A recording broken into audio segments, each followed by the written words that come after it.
A beautifully spread and maintained tea garden of the Meghalaya Tea Garden, located in Upper Shillong, is not only producing delicious and flavorful tea but is also drawing crowds of tourists to it. The cleanliness of the garden, the rich aroma of the tea leaves, and the refreshing breeze wafting in from the Shillong Hills are working together to produce a wonderful spell that invites people to the tea garden here.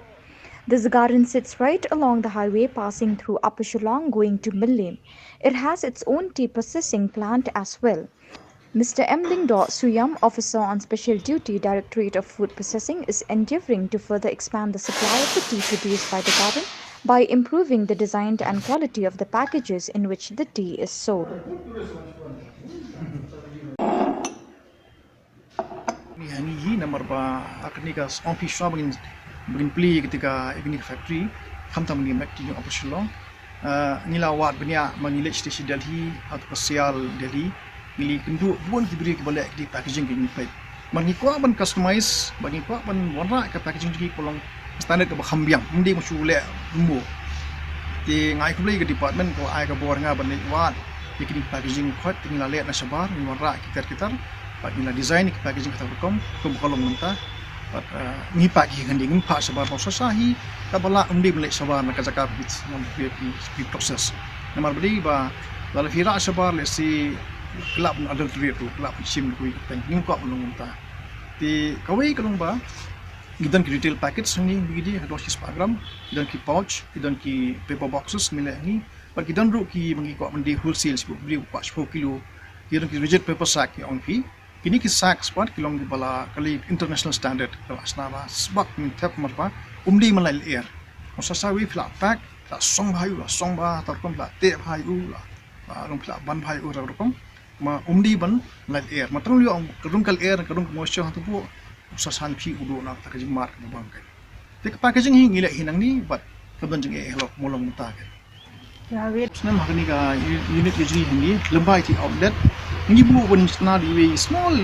cafeteria le si given video ki oma iwan rung pesa shahi ta kasal ni oman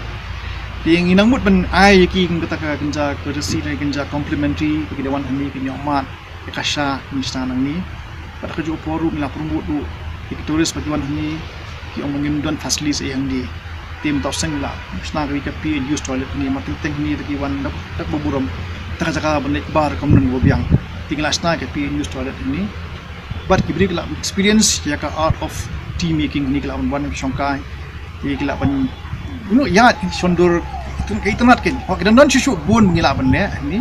ito ban ne shibun ki ni kam tadi cafeteria di kawai bangi ko ban ne number ki1 kin mat ka sha ni palisi mat di jaka ka ba sutrat ban shongkai mangla sutu di sem la de i recommendation ni di tourist ki I comment ko ba sutrat ni ni o sundi ka sha ban shongkai ni ba pinapik ni ka farm ni ko shlong ndai tang ni ka farm sa ka ndi isa ka don ka farm ka nile usunti ni kata ka hoti hab don ka nile yu tet mushroom center don ni upan don ni research don ka i temperate foods don ni tikani ka jaka ba he bor khoi ka badai ka department of agriculture hi khoi ka ai ka kabu te le si pin khat janga ri na bot le si la man create kata ka kenja ki ong